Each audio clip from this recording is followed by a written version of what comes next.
Mapagpalang umaga po sa inyong lahat. Dito po kami ngayon sa aming dinidevelop na KMK Beefs.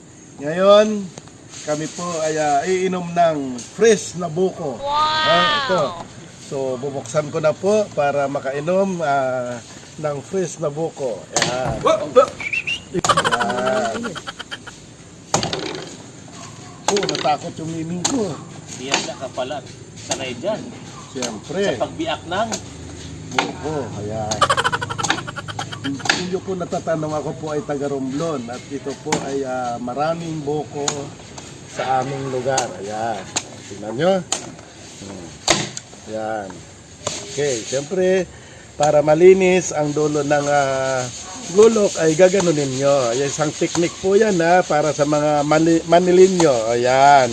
So pag makita nyo ng malinis na, bubutasan nyo na po. Ayan. Ganyan. Oh. Ayan. Okay mga guys. So alam nyo na. Pag ganyang malinis na, so ayan. Pag alam nyo tsak na walang sagabal, iinumin nyo na po. Ito po yung fresh na buko mga guys. Ayan. Tikman natin ha.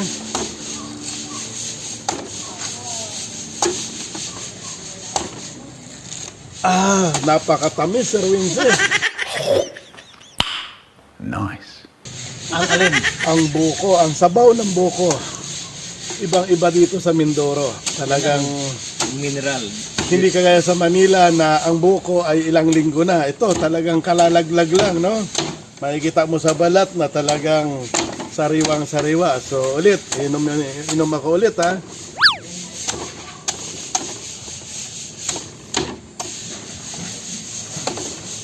Oh my God! Wow!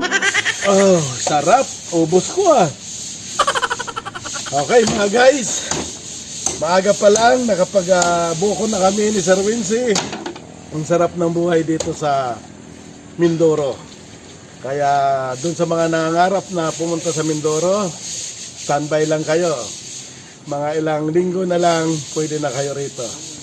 Okay, o yan, Sir Wincy ulit. O, kita mo, ang sarap po. O. Hoy! Sarap, tamis. Ang laman naman ang ating titirahin. Ayan. Okay. So, nakita nyo? Sariwang-sariwa. Wow! Ang Ika nga bigat! malauhog. Okay. So, guys, kain tayo. Ay, walang kang kutsaran dala. Ngayon, dahil wala tayong kutsara, tayo po ay gagawa ng artificial. Ha?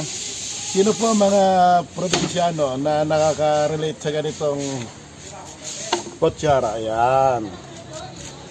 Ayan. Guys, ganyan lang po ang buhay sa probinsya. Hindi po kailangan magpaka-social-social. Ayan. Ayan. Kita nyo guys, pwede na yan. Ano pag? Paano ngayon kainin? Lilinisan mong konti. Ayan. Tapos gaganituhin mo. Oh my God! Oh my God! Oop! Hey! Anong lasa? Sarap! Lasang? Lasang buko.